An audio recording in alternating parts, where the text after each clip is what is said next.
Muito bem, meus prezados. Nesse momento, nós vamos procurar, na direção de Deus, conversar um pouco sobre os capítulos 29 e 30 de Deuteronômio, de 1 Samuel. E no capítulo 29, nós podemos perceber, dentre várias lições, que Deus não vai levar avante os seus propósitos onde a roda dos escarnecedores está instalada. Alguém com o áudio ligado, isso está causando alguma interferência. Peço aos irmãos que verifiquem. Muito bem.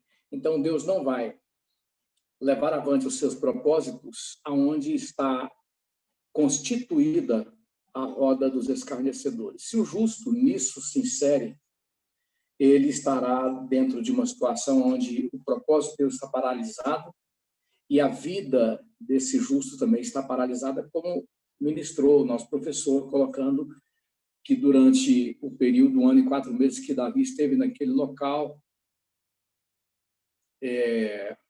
em meio aos filisteus, ele não pôde servir eficientemente ao Senhor, muito embora ele destruiu, sim, inimigos do Senhor, mas foi um trabalho bastante pequeno, insignificante, e poderia-se dizer irrelevante para os propósitos de Deus, devido ao contexto de impiedade no qual Davi se inseria. E precisamos também compreender que esse local aonde os exércitos filisteus se encontram, Afeca, o nome Afeca do hebraico Afek, ele está muito relacionado à visão, também à porção. Ele também está relacionado a acerto. E diga-se de passagem que desses lugares, como Afeca e a fonte de Jezreel, os filisteus se organizaram em Afeca. E o pequeno exército de Saul organizou-se em Jezreel, né? Desses lugares, e distante deles está o Vale de Meguido, também chamado Vale da Decisão, apenas 13 quilômetros. É a realidade geográfica, inclusive, hoje, com relação a esses lugares. Só citando dados da geografia bíblica, para que compreendamos exatamente isso, que ali estava em eminência, era iminente o juízo de Deus, para o qual os filisteus seriam instrumento para trazer o juízo de Deus sobre Saul, por tudo que ele tinha feito contra Deus, pelos seus crimes praticados, inclusive derramamento de sangue. Então, estava o cenário ali montado para que o juízo de Deus se sucedesse contra Saul. O cenário internacional ali estava preparado para isso. A fonte de Jezreel, aonde o exército de Israel se organiza, também ela tem um significado muito importante para nós, porque Jezreel vem do significado da palavra zeroa, ou semente, né, para significar que Deus semeou. E naquele mesmo lugar, naquelas mesmas adjacências ali, precisamente em Jezreel, nós precisamos nos lembrar que no capítulo 21 de 1 Reis, o que nós temos ali é a ação de Acabe contra Nabote, tomando-lhe a sua vinha, que estava naquele local, com auxílio da sua esposa perversa, Jezabel, matando Nabote e toda a sua família. E depois você vai ver no capítulo 9 de 2 Reis e o capítulo 10 também de 2 Reis, a sentença de Deus em Jezreel. Por quê? Quando Jeú vem para fazer o expurgo como instrumento do juízo, entenda bem o cenário, juízo de Deus, então o que acontece? ele mata Jezabel e Acasias, seus filhos ali, parte de seus filhos no capítulo 9 de 1 Reis, nesse mesmo lugar, em Jezreel, né, onde tinha sido derramado o sangue de Nabote, cumprindo-se assim a palavra de Deus. E depois, no capítulo 10, Jeú, capítulo 10 de 1 Reis, 2 Reis, Jeú dá uma ordem para os habitantes, os príncipes de Samaria. Era para eles enviarem a cabeça dos 70 príncipes, dos 70 filhos de Acabe, para Jezreel. Então, tudo isso monta o quebra-cabeça na perspectiva do juízo de Deus. O juízo de Deus sobre o seu povo, né? 1 Pedro 4 e outras passagens coloca aqui, o juízo começa pela casa de Deus, depois esse mesmo juízo viria sobre os filisteus, que seriam extintos, esse povo seria deletado da história da humanidade, né? ou da sua condição de procriar e de continuar, eles seriam erradicados, né? E aí nós entramos no capítulo 30 de 1 Samuel, quando nós vamos entender que em Ziclag, que foi o local que Davi recebera de Aquis, o rei de uma das pentápolis filisteias, né? Ele recebeu como uma espécie de abrigo. Daí Ziclag também tem essa conotação de abrigo, né? De fortaleza, né?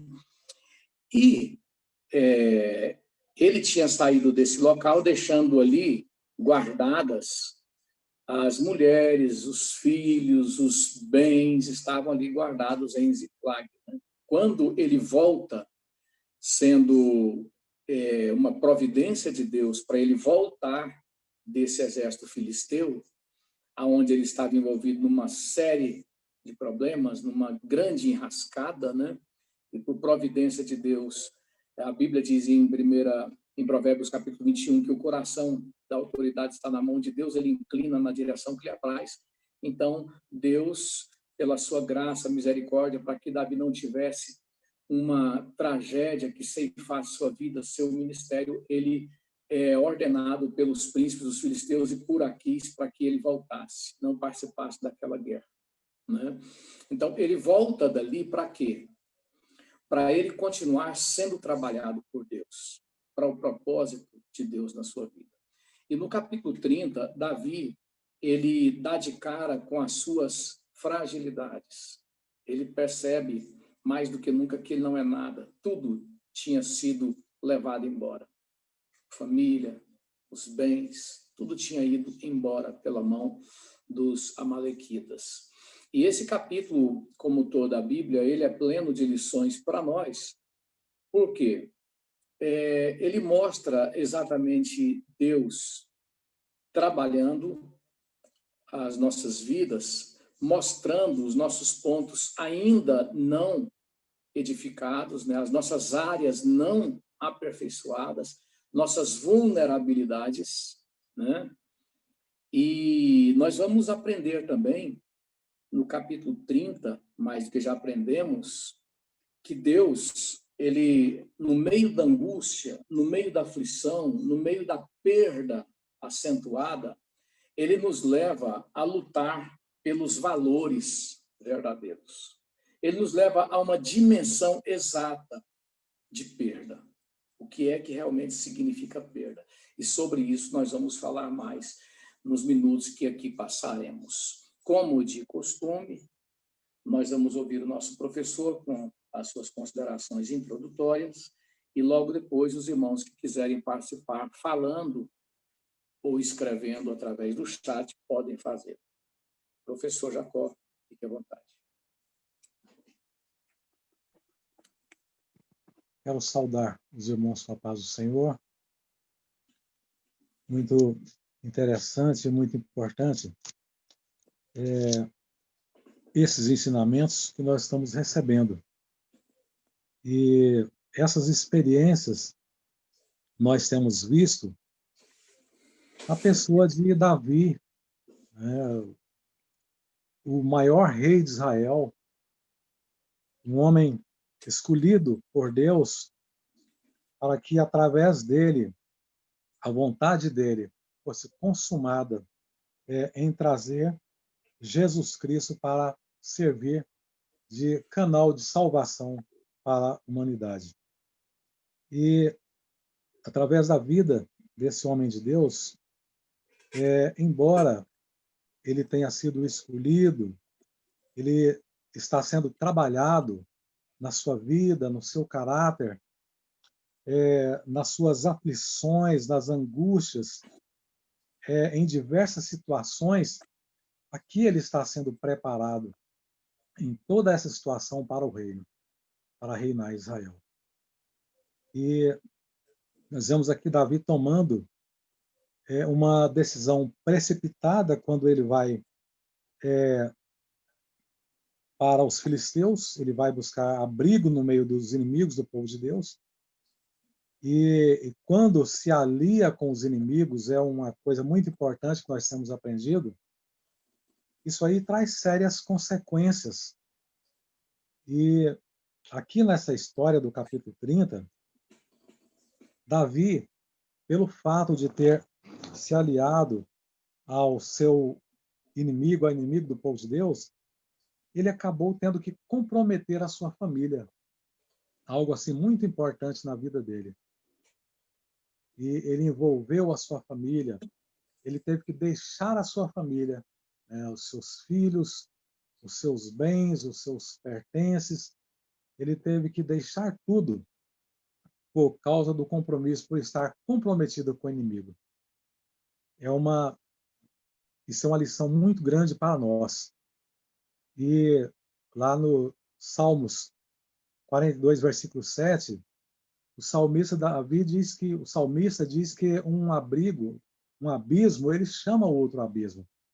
E quando ele toma essa decisão de buscar abrigo, socorro lá no meio dos filisteus, aqui agora ele está comprometido. E diante dessa situação, ele agora está vendo a sua família numa situação muito difícil, porque ele teve que seguir, teve que acompanhar esse rei de Gate numa guerra contra os israelitas. E como foi dito já pelo pastor, por uma providência divina, Deus não permitiu que ele fosse até o fim. E ele usa os príncipes dos filisteus para que pudesse exigir que ele voltasse à terra de Siclag. E quando ele volta ali, estava tudo queimado porque os amalequitas deram com ímpeto ali e queimaram tudo, queimou a cidade, levou cativo as mulheres, levou cativo as crianças, levou os seus pertences, os seus animais, levou tudo. Que situação difícil Davi está enfrentando aqui. E em situações como essa, sempre o povo que outrora era um povo aliado, esses homens, esses 600 homens que acompanhavam Davi, eram aliados de Davi, mas agora eles que tomaram a decisão junto com Davi, agora estão procurando o culpado e acharam o culpado, que era Davi. E, infelizmente,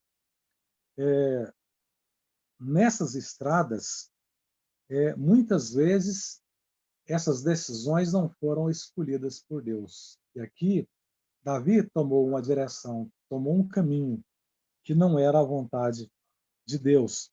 Mas pela misericórdia de Deus, Deus intervém para que não aconteça uma catástrofe pior no meio do seu povo. Ele livra, como ele fez aqui com Davi.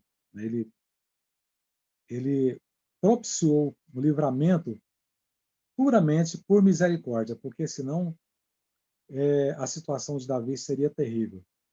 Então nós temos que aprender aqui que por um ideal pessoal, muitas vezes se deixa um rastro de sangue, né, e de feridos.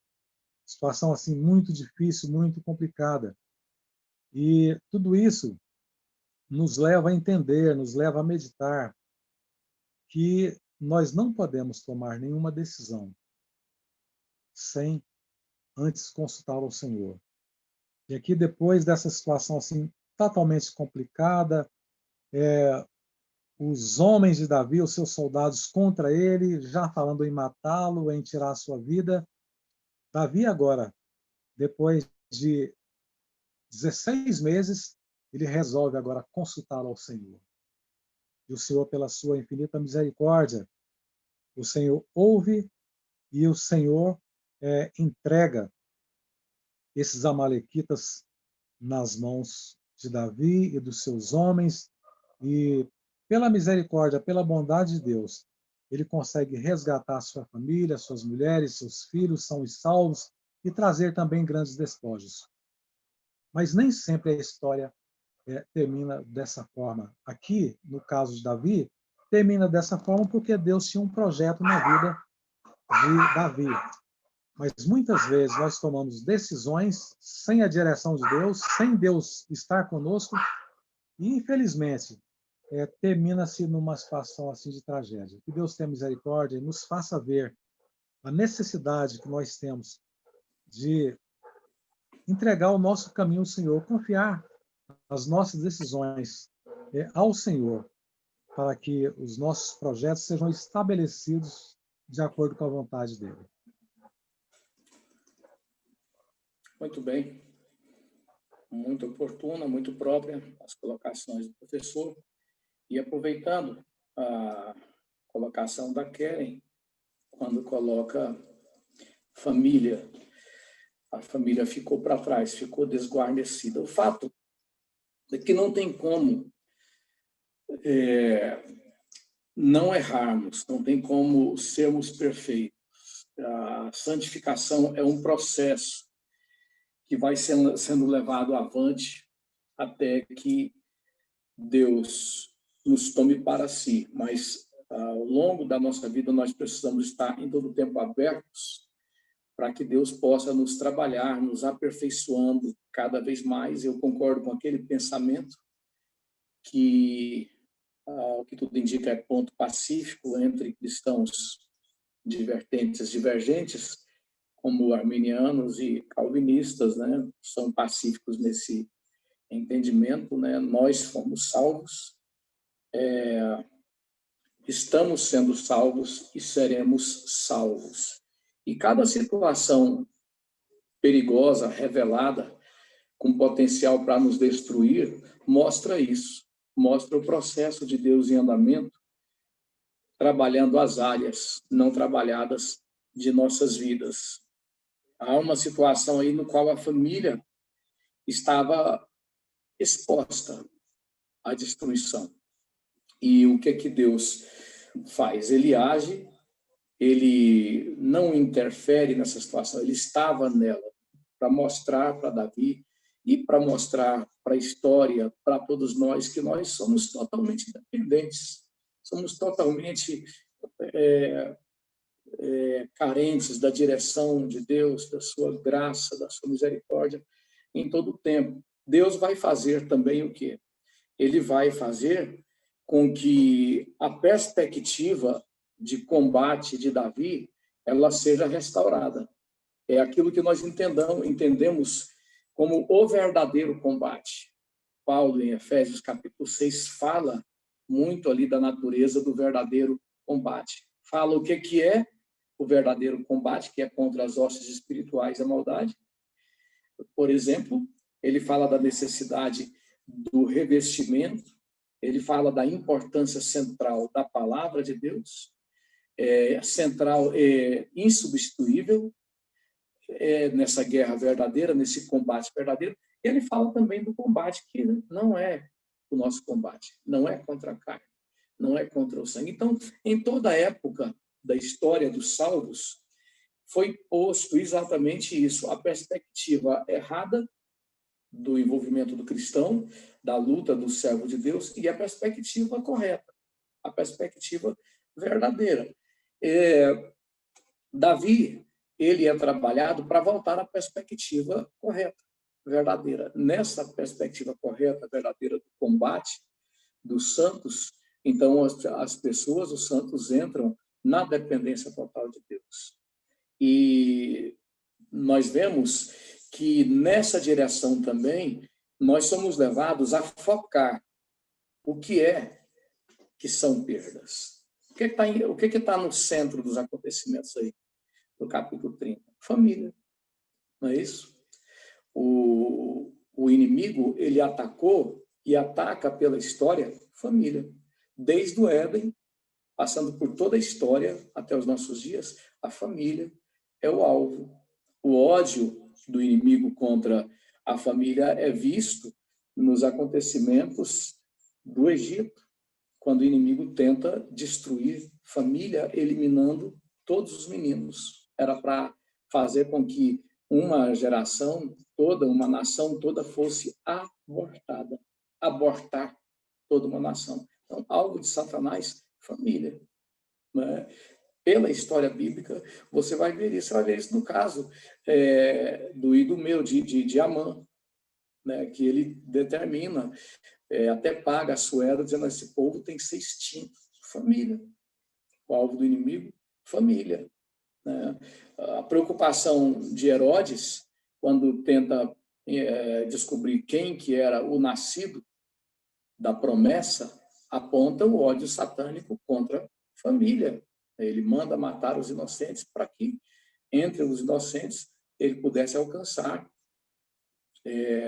o filho da promessa, Jesus, que está intimamente relacionado à família. A promessa: na tua posteridade, na tua semente, na tua descendência serão benditas todas as famílias da terra, nesse vaticínio, nessa projeção que aponta para Cristo, numa associação em todo o tempo de quê? De família.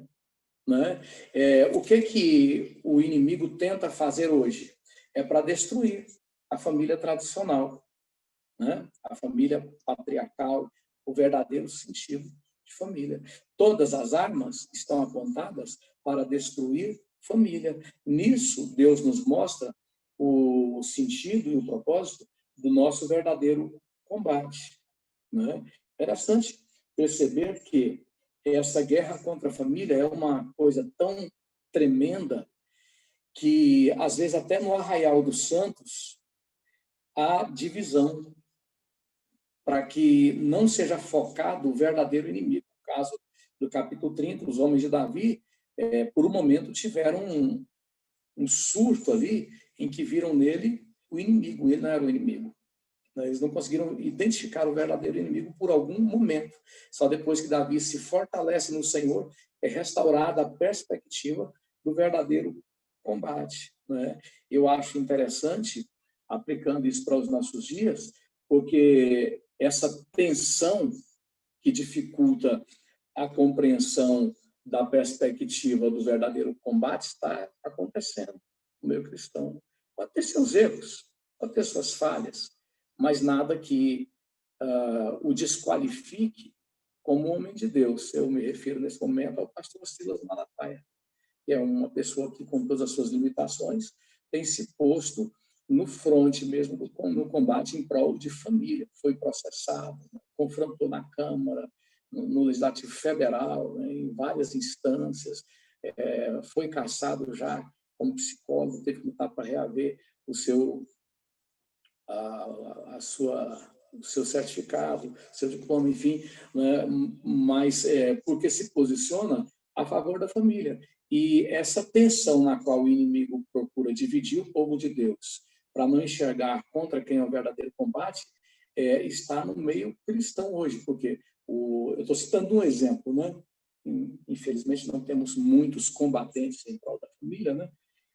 Como o pastor Silas Malafaia se coloca de forma frontal, mas assim, os inimigos de Deus conseguiram fazer com que o pastor Silas Malafaia fosse odiado, detestado. Você vai ver cristãos mesmo falando que detestam, que não suportam, porque o homem tem uma característica, um temperamento que lhe é característico, cada um tem uma característica, então pegar o temperamento dele para desqualificá-lo. Isso é o povo de Deus, né? Pessoas que não estão combatendo o combate verdadeiro, que não se desgastam, que não estão no campo de batalha em prol daquilo que é a verdadeira batalha, aquilo que é a verdadeira guerra cristã, mas estão prontinhos para pegar um servo de Deus e crucificar, detonar, destruir e desqualificar sem nosso jeito nenhum. Então, a gente precisa, na direção de Deus, como o texto do capítulo 30 coloca, Davi ele se fortalece no Senhor. Em todo tempo, nós precisamos caminhar na dependência de Deus, dependendo do Senhor em todo tempo, para não perdermos a direção, para não perdermos o foco, né? E uma vez direcionados por Deus, nós vamos entender o quê? Que nós temos que partir para o ataque. Nesse momento, esta passagem do capítulo 30 de 1 Samuel, como toda a Bíblia, é atualíssima. Nós temos que nos posicionar. Estão levando embora, irmãos, família. Estão levando embora nossos valores. Família representa os valores, os princípios cristãos. Todos estão, vamos dizer assim, todos estão contidos na família do ponto de vista bíblico.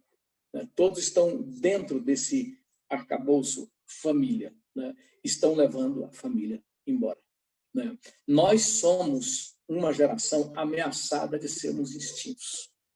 Nós que defendemos família, nós que defendemos o princípio da palavra de Deus, estamos sob ameaça e podemos aplicar dessa maneira. Num certo sentido, estão levando os valores embora. A levada das mulheres, das crianças, ali de 1 Samuel capítulo 30, ela diz muito para nós hoje. Aqueles homens tiveram que se reorganizar emocionalmente, psicologicamente e, sobretudo, espiritualmente, se fundamentarem em Deus para combater o verdadeiro combate, para resgatar aquilo que era a perda verdadeira. Foi a divulgação que a gente fez hoje, falando desse espaço da palavra.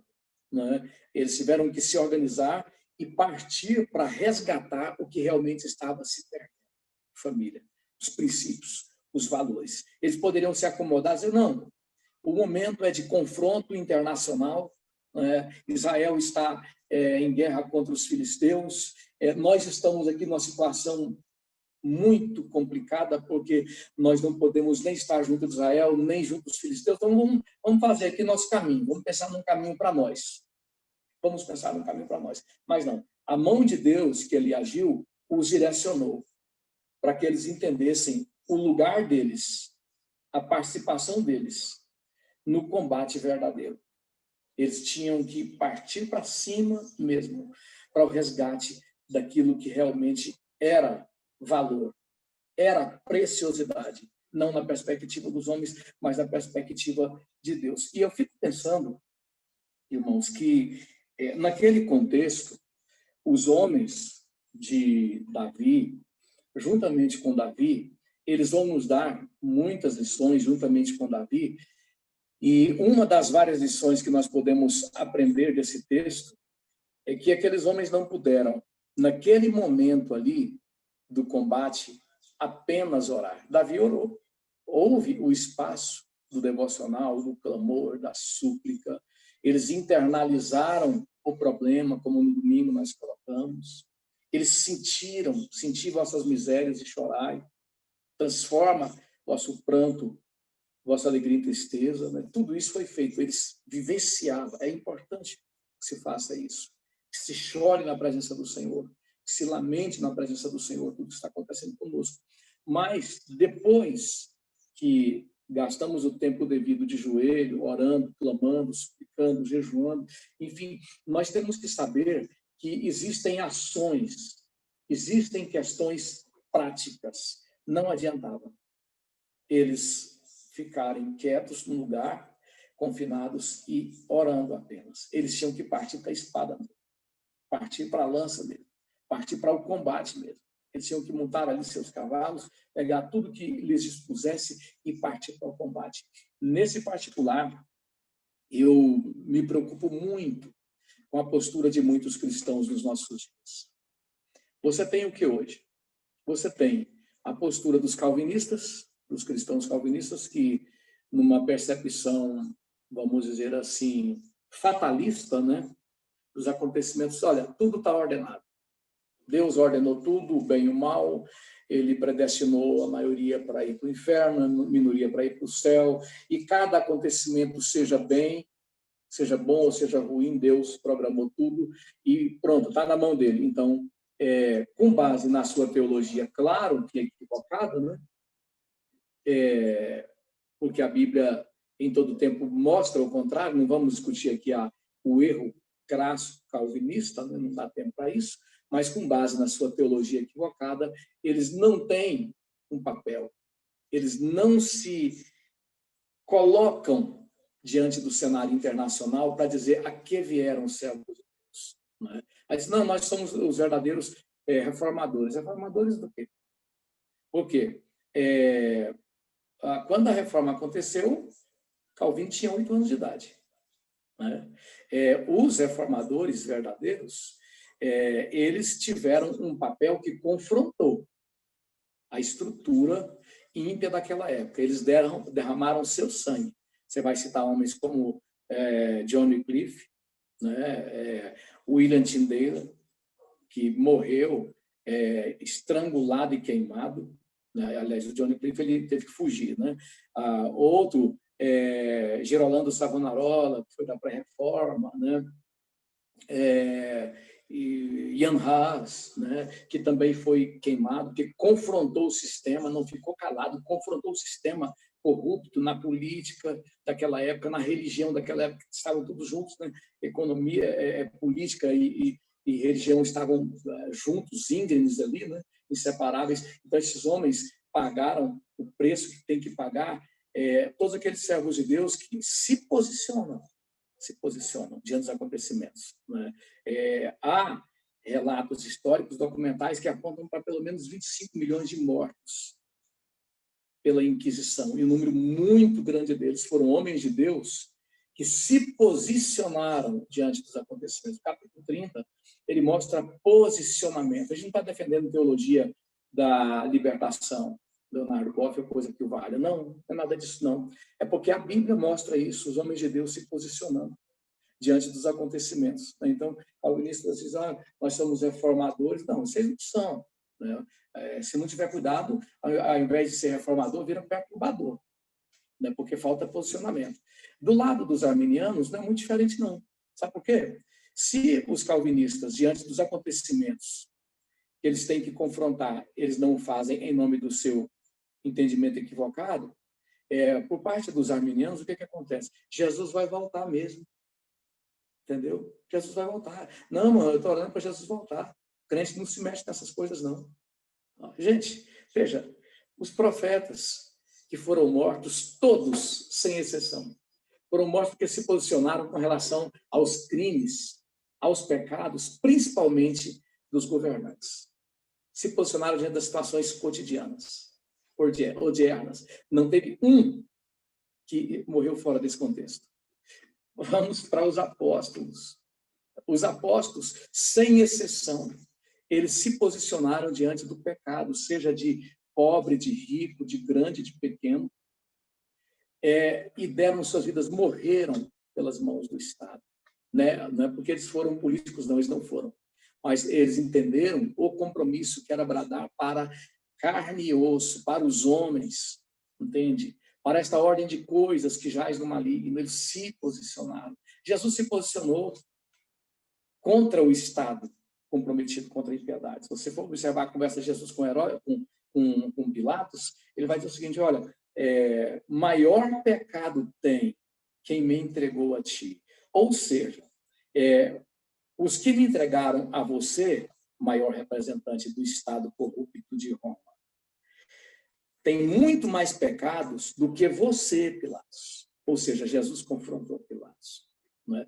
E o que nós vemos aqui no capítulo 30 é exatamente isso, um posicionamento, uma questão prática diante dos acontecimentos. Né?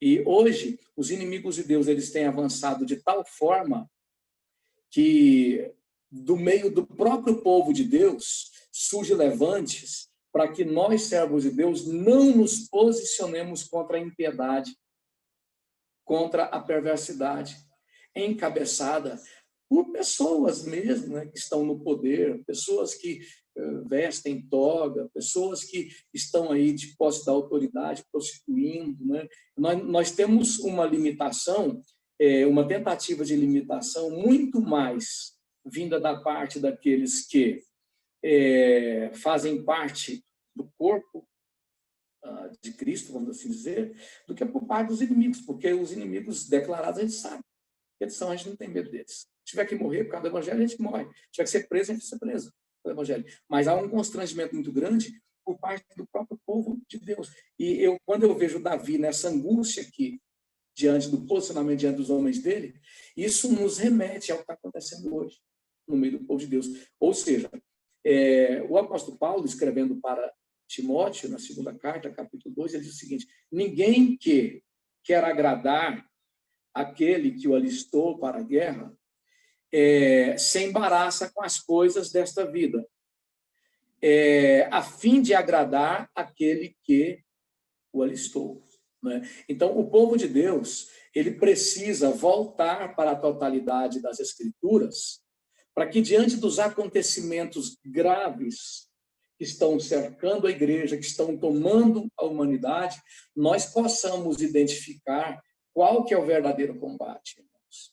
Nós possamos saber qual que é o posicionamento devido à igreja do Senhor, devido ao povo de Deus. Enquanto nós estamos envolvidos com situações que são supérfluas, enquanto nós estamos tomados aí, gastando nosso tempo com eventos gospel, com entretenimento, né, com fantasias, estamos ocupados com heresias, e muitas têm tomado campo junto à igreja do Senhor, e eu fico muito triste, eu penso, meu Deus, mesmo ministérios sérios, de tradição, seus líderes estão vendo o que seus liderados estão fazendo em matéria de heresia, e não falam nada, e não freiam isso.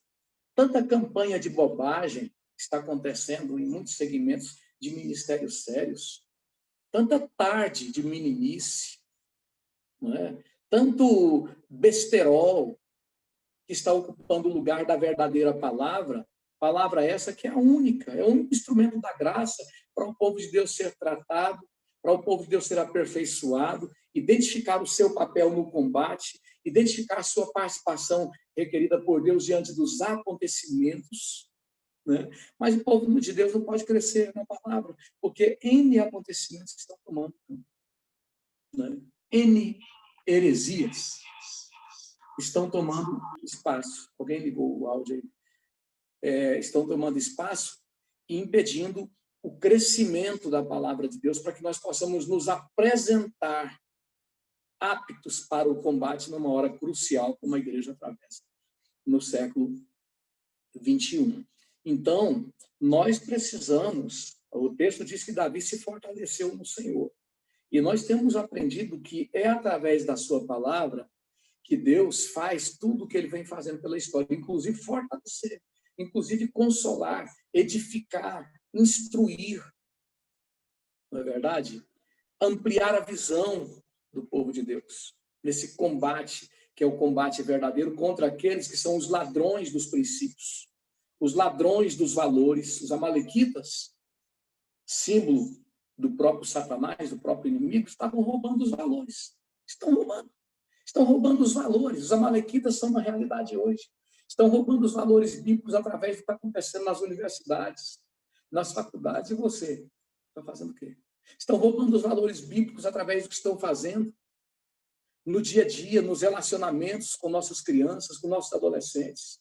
Estão roubando os valores bíblicos através dos acontecimentos que se desenrolam nesse contexto da política, que envolve os poderosos, entende? E por quê que a igreja não pode se manifestar a plenos pulmões? Por que a igreja não pode colocar ali na esplanada dos ministérios milhões de pessoas? Já colocou mais de 1 milhão ali, eu já tive estação na esplanada dos ministérios, e por causa de um evento gospel, colocou aproximadamente 1 milhão de pessoas ali, né? E por que não pode colocar para bradar a favor da sã doutrina? A questão prática aqui de Davi e de seus homens. Ele orou, ele se confortou, se fortaleceu no Senhor, seu Deus, mas e agora? O que eu vou fazer? Agora eu tenho um caminho. Agora eu tenho ações práticas para serem levadas a termo, né? Então, que nós possamos, com base no que temos na palavra de Deus, repensar o nosso papel na sociedade, o nosso papel diante do cenário hoje no nosso país, no cenário internacional.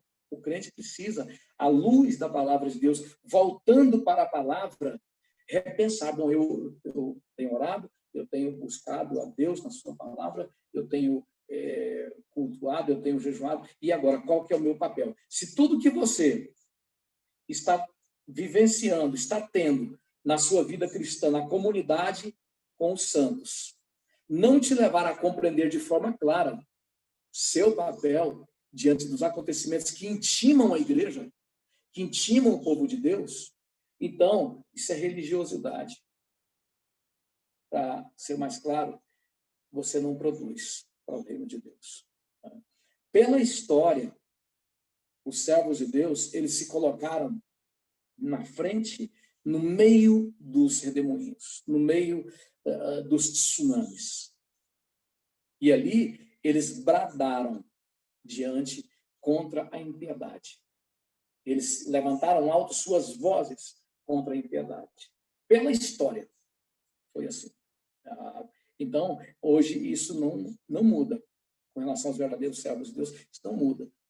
Antes que alguém possa falar, ou falar da participação de algum dos irmãos que já esteja aí no chat, ou que alguém fale oralmente, irmãos, tem servo de Deus na cadeia por causa do evangelho hoje. Já tem. Nos Estados Unidos tem crente preso, porque desde que o maior profano da história americana, que foi Barack Obama, o presidente mais inimigo de Deus, subiu ao pódio, então ele corrompeu os valores americanos, tornando legal, por exemplo, o casamento gay. E tem crente preso porque não concordou. Crente que trabalhava em repartições como cartório, por exemplo, né, nas instâncias da justiça, não concordou, está preso. Né? Tem muitos irmãos presos por causa da palavra de Deus pelo Estado, na Coreia do Norte, trabalhando em serviços forçados, campos de concentração. Outros já morreram, outros estão morrendo. Nos países hostis ao evangelho, porque esses irmãos se posicionaram nesse paralelo 1040 aí por causa da palavra de Deus. Se posicionaram. A questão aqui é que Davi e seus homens se posicionaram para resgatar os verdadeiros valores, para bradar a favor dos verdadeiros valores. Né? Se a gente não trouxer isso aqui para a prática, eu não sei a que se deve o tempo que gastamos nos nossos encontros, né? Nos nossos cultos, agora, não sei. Muito bem, que Deus possa levar-nos a esse questionamento tão necessário nesse tempo tão difícil. Vamos ver aqui as participações.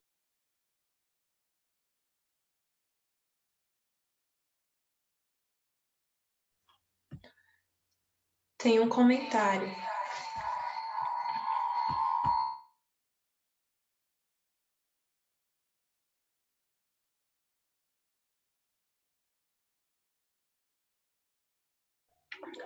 Davi, só um minutinho, irmãos.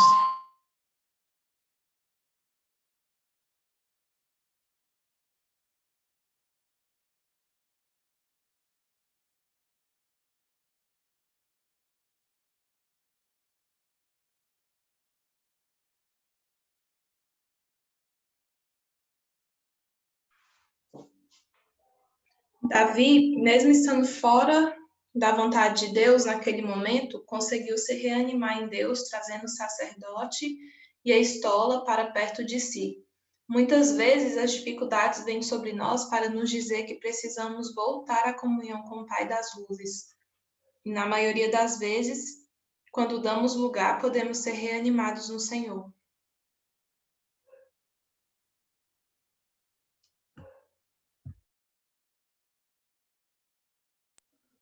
Muito bem, é verdade. Nós temos que, como disse, à luz da palavra de Deus, podemos dizer, aos pés da cruz, rever a nossa participação, rever o nosso papel. E que possamos andar com isso, né? O tempo é crítico, né? Os dias são difíceis, que nós possamos, depressa, correr para os pés da cruz, para a palavra de Deus, e buscar de Deus graça para sermos sarados, porque as situações que vêm contra o povo de Deus, por vezes adoecem, enfraquecem, debilitam, desorientam. Você imagina você chegar numa situação dessa, né? E perceber ali que sua família foi grandemente afetada pelo inimigo, né? Você tem consciência de que Deus te chamou, como Davi tinha consciência que Deus o chamou, mas ele chega no momento ali em que ele percebe que a família foi grandemente afetada, né? Eu me lembro de uma época em que éramos pastores no Friburgo, e ali a gente foi tremendamente provado, porque das várias coisas que nos sucederam, como expressão do ódio do inimigo contra as nossas vidas, eu me lembro que a nossa casa ela foi furtada 8 vezes. Durante 8 vezes, nossa casa foi furtada, né? E o cenário que a gente contemplava quando chegava ali era um cenário de desolação.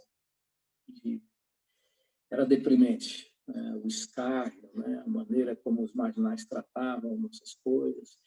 E depois a gente descobriu que, enquanto a gente estava ministrando a palavra, em algumas dessas vezes, parte dos ladrões estavam na igreja assistindo, entre aspas, né, para ter certeza de que nós estávamos lá, e parte deles estavam na nossa casa fazendo a pilhagem.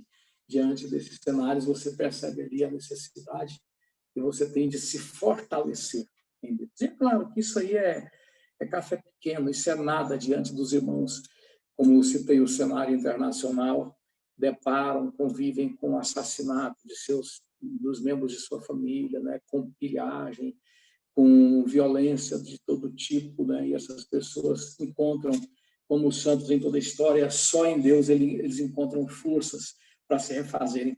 Mas eu fico pensando, irmão, sabe no quê? É que muitos crentes, eles nunca viveram o verdadeiro sofrimento cristão. E eu acho engraçado que essa questão de só pela graça, né, esse dizer cristão, ele foi apropriado pelos ímpios, ele caiu na banalidade. Você vê crente não, ímpio, dizendo, olha, só pela graça, só o sangue de Jesus, viu? Só Jesus na causa. Você concorda comigo? Você ouve essas expressões por aí fora também? Né? O ímpio dizendo, só pela misericórdia, misericórdia, Deus. Né? Ou o ímpio dizendo, oh, irmão, estou passando por uma prova. Ímpio passando por prova? É engraçado, né? O ímpio sendo provado. Prova é coisa de crente, né? E da mesma forma tem crente, se é que assim pode-se dizer, que ele não sabe o que é o verdadeiro combate, né? Ele nunca se entregou de verdade, né? Ele luta pelos seus interesses, né? Ele nunca teve um compromisso verdadeiro com a obra de Deus. Pelo que esse crente, entre aspas, ele está mais nessa condição de seguidor, né, do que de discípulo, né? Ele não sabe o que é o verdadeiro sofrimento pela causa, por Cristo, né? Ele sofre o sofrimento de todo ser humano, né? Que em virtude da queda, a aflição, a luta, né? Ou melhor, as angústias estão sobre toda a humanidade, como Romanos 8 coloca, toda a raça humana geme.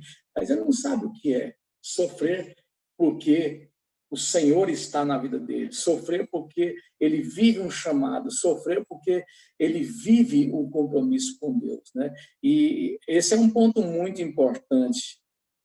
Nós temos que nos perguntar, eu estou sofrendo pela minha condição de servo de Deus mesmo? É pela minha condição de salvo? Eu estou sofrendo pela minha condição de quem abraçou a causa mais digna do mundo, né? Ou eu estou sofrendo como consequência das minhas rebeldias, dos meus pecados, do meu afastamento da vontade de Deus, da falta de direção de Deus na minha vida, né? Tem comentários aí? Não tem comentários? Professor, comente.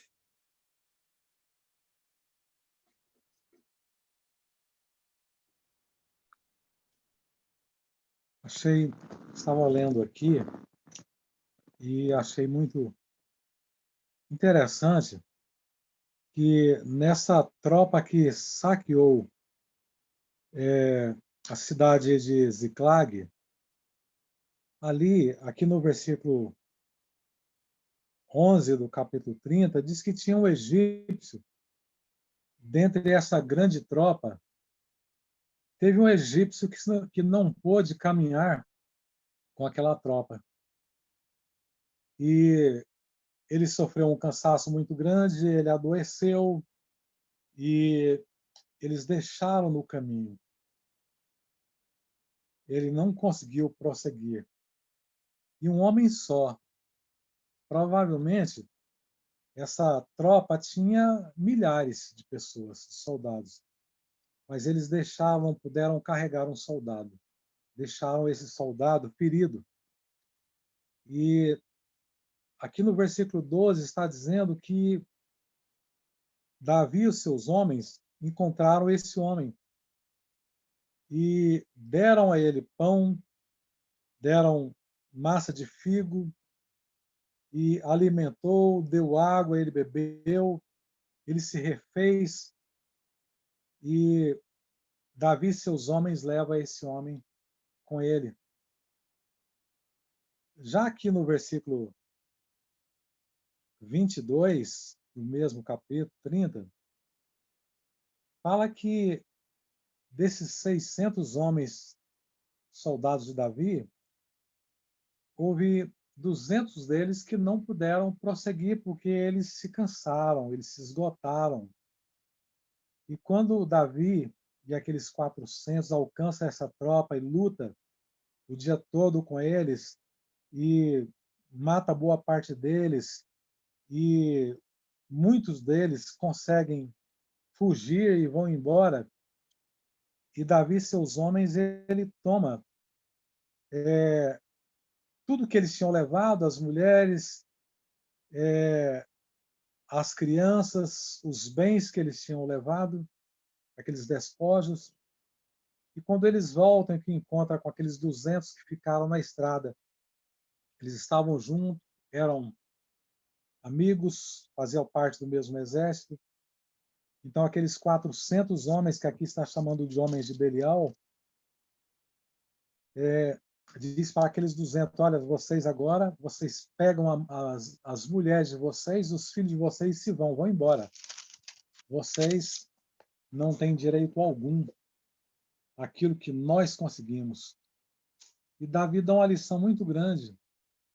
Mesmo ele naquela condição, que já tinha sido ungido rei, que era o líder dele, está aqui no versículo 23, Davi diz, porém Davi disse, não fareis assim, irmãos meus, chamando aquele povo de meus irmãos, com que nos deu o Senhor. Isso aí não foi nós que conquistamos. Foi o Senhor que nos deu, Ele nos guardou, Ele nos livrou, Ele nos entregou aquela tropa nas nossas mãos. E quem em tal vos daria ouvido? Porque qual é a parte dos que desceram a peleja, tal também será a parte dos que ficaram com a bagagem igualmente. E ali ele estabeleceu essa lei da divisão. E isso é muito importante, porque muitas vezes na nossa caminhada, há aqueles que não podem caminhar, que ficam pelo caminho, na nossa comunidade espiritual, aqueles que não têm a mesma possibilidade, o mesmo desenvolvimento. Mas o que a palavra de Deus nos mostra, nos chama ao entendimento, é que todos nós somos iguais, não tem ninguém melhor do que ninguém. Todos nós dependemos da ação de Deus na nossa vida, do socorro, do cuidado de Deus na nossa vida. E que precisamos olhar, não com soberba, como foi esses homens, com arrogância, né?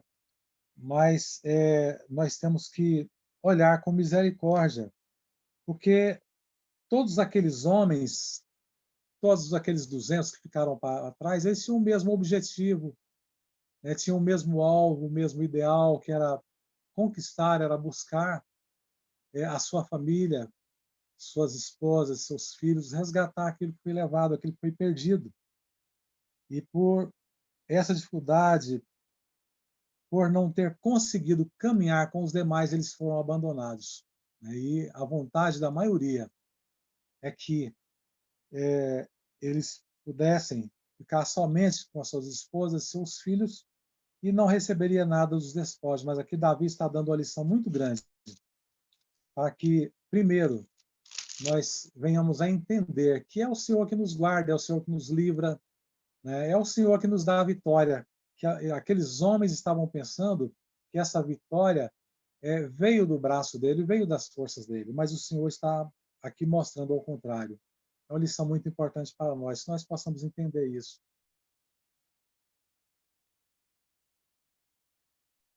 Muito bem. Aproveitando e já terminando também, no aproveitamento dessa colocação do nosso professor, Davi, ele ajuda os seus homens a recuperar exatamente a natureza do verdadeiro combate. Eles ainda estavam trazendo o combate para dentro de si mesmos, né? Havia ali uma situação como que o que tinha mais e o que tinha menos.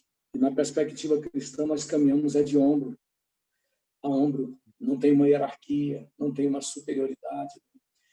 Tanto que Paulo coloca exatamente essa condição: não há grego, não há judeu, não há cita, não há bárbaro, a unidade do corpo de Cristo, né? E nós precisamos, irmãos, na condução desse entendimento, aceitar o desafio que está diante de nós. O apóstolo Paulo, em 2 Coríntios, capítulo 10, ele coloca isso. As armas da nossa milícia não são carnais, mas são poderosas em Deus, para destruir fortalezas. Veja bem, estavam levando embora os valores. A questão em toda a Bíblia aponta para o que o inimigo tenta fazer no conjunto dos valores, dos princípios, da sã doutrina, pela história. Tudo que se urdiu, tudo que se tramou pelo mal, da parte do mal, desde a queda, e será assim até a volta do Senhor, tem como objetivo destruir os valores. E o povo de Deus sempre foi levantado para que os valores fossem protegidos. Judas diz isso. A fé, defender Judas, o meio-irmão de Cristo, né? A fé que foi dada aos santos. Então, aceite esta palavra nesta noite que está te desafiando. Talvez você tenha deixado o inimigo entrar na sua família e roubar os valores. Talvez você tenha deixado o inimigo entrar no seu casamento e roubar valores. Talvez você tenha deixado o inimigo entrar na sua vida mesmo e roubar os valores. Talvez você seja dentre aqueles que dizem: olha, essa história antiga de o crente que tem que ter um padrão de santidade, essa história daqueles crentes que só sabem cantar, foi na cruz. Mas foi na cruz, sim, viu? Então é a velha história da cruz. Tome cuidado, porque a igreja do Senhor é a mesma. Jesus Cristo é o mesmo de ontem, de hoje e de eternamente. Nós temos que nos levantar nesse tempo tão difícil. Eu gosto muito daquele hino: os guerreiros se preparam. Nós temos que trazer toda essa armadura e declarar em alto e bom som: eu vou me levantar e vou embora atrás dos valores que se perderam. Amaleque levou os valores de muitos casamentos. Os amalequitas levaram os valores de muitos obreiros, de muitos pastores, de muitos ministérios. Infelizmente, o Amaleque tem levado embora filhos que só estão com você na mesma casa, mas os valores foram levados. Esse menino precisa de ajuda, essa menina precisa de ajuda. Nós, como pais, avós, família de Deus, nós temos que levantar, reagir. Davi e seus homens fortalecidos em Deus reagiram. Nós temos que ter atitudes práticas, às vezes apoiando o filho mais na escola, né? Sendo presente, vendo o que está sendo ensinado para ele, confrontando de forma bem prática os ataques do ladrão de valores que é Satanás, que mentiu e matou desde o começo. Então, que esta palavra possa encontrar abrigo na sua vida e você ter aquele quebrantamento, aquela humilhação necessária para a palavra de Deus produzir, aceitando verdadeiramente. Se eu não tivesse deixado o inimigo roubar valores, eu não estaria tendo um convívio com o pecado, como eu estou tendo. Pecado que traz escândalo, traz embaraço, traz atraso, e com tudo isso eu estou dizendo que isso não tem nada a ver. Só estou dizendo que isso não tem nada a ver, porque eu deixei o inimigo levar. O inimigo levou embora. Levou embora a verdadeira mentalidade cristã. Então, o texto nos mostra a importância de se colocar de pé. E se colocar de pé biblicamente envolve lágrimas, pranto, confissão, não é? Quebrantamento e, depois disso, ações práticas. Feche os seus olhos Curva a sua cabeça. Vamos orar a Deus, agradecendo pelos momentos que aqui passamos.